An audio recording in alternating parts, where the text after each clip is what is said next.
जुरि आंखौनो गोसोखांना लिंहरखादों दा नों मिथिखायोमोन दे आं आं मालाय माथो बुंबावनो सिमां बाथ्राया जाहैबाय ओरैबायदिनो सिमां नङा माथोसै हिर' थांनोबा गाखोफै मामेर मालै जुरि बेरायहैनो नामा नोंनि बेरायनायखौ गलिमार' साइडआव दोन आंनि लोगोआ फिलहाल हस्पिटालाव दङ दै बिदिसो होमबा थुदो बिदिब्ला जोंहा दान्दिसे बेरायहैना फैदिनि बुरसा मा बेफोरलाय मा खालामबाय थादों बेलाय बुरसा मा खालामनो सानदों नों जोंनि फिसाखौ आरो आफा मानो हाखर जावलाबायदों नोंलाय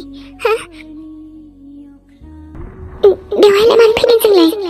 एफा उन्दै गथ'खौ लानानै हामाना बेफोरबायदि लाबोनो न'आव थांसैथ' जोंहा बुरसा थुदो लाबोदो आजै आंनो न'आव थांसै आङो आंनि फिसालाजों लाबोदो आंनि गथ'आ हां मोननाय नङाथ' मानो बिदि खालामफैदों नोंसोरो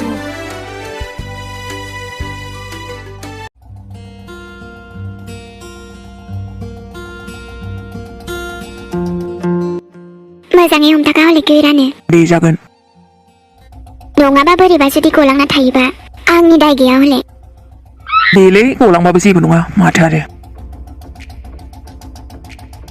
थुदो बिदिबालाय थांदिनि फैगासिनो आंनि मे ओमफ्राय सिमाङाव मा बुंदा खबर सबरालाय माबोरै दै खबरखौलाय मा बुंबावनो आरो बा बरियाबो नांदोंथ' नोंजों दिनै गारि गाखोनो मोननानै नंगौ नामा